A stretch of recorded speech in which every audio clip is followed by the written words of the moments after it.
Hello all. I want to talk about a silent killer that drains time, talent, and budget in a lot of product and tech organizations. And it's not bad strategy. It's not even bad execution.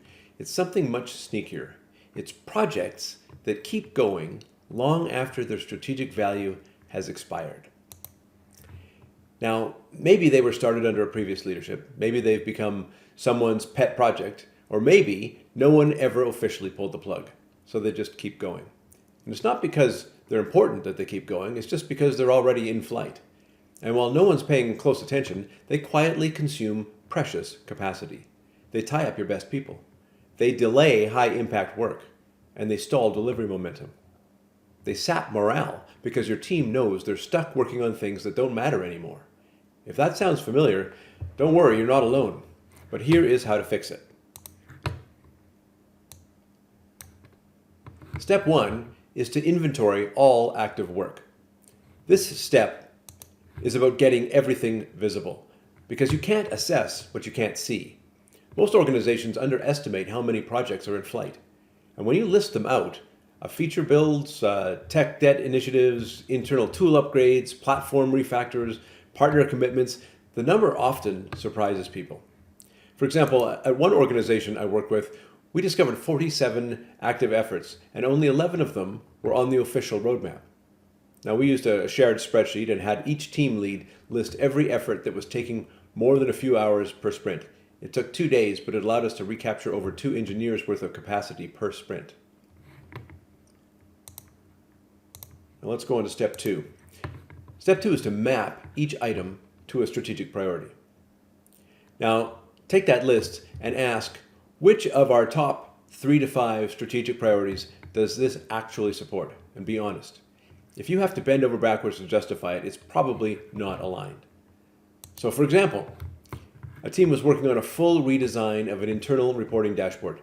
It was launched 18 months earlier under a previous VP, but the current strategy was focused on scalability and cost reduction, not UI improvements.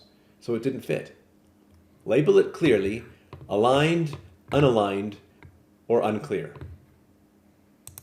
And then go on to step 3. Apply the deprioritization test. For every unaligned item, ask 3 things. Are we only continuing because of sunk cost? If the only reason you're still doing it is that we've already spent time on it, that's not a good reason. Next, what would we do instead if we freed up that team?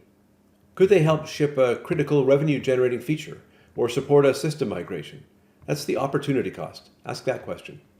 And then the third question is, if we were starting from scratch, would we do this? Would we fund this today? If the answer is no, well, that's pretty telling. These questions help you see the opportunity cost of keeping something alive. And then we go on to step 4, which is where we retire, reframe, or redirect. And so it's decision time. If we retire it, if the project doesn't serve today's strategy and doesn't deliver clear value, it should be retired, sunset it. And under reframe, if part of it is still valuable, then rescope it. Maybe a 6-month rebuild becomes a 3-week patch.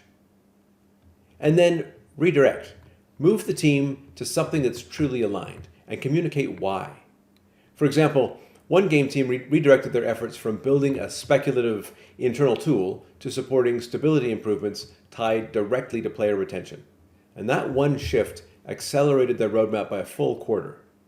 You don't need to kill every legacy project, but you do need a system to make sure your team is working on the right things, not just the oldest things.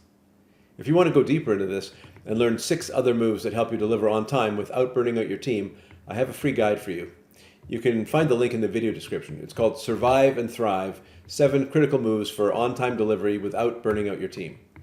Grab it and use it. And if you're dealing with this right now and want to talk it through, I'm happy to jump on a quick call. Just let me know. See you next time.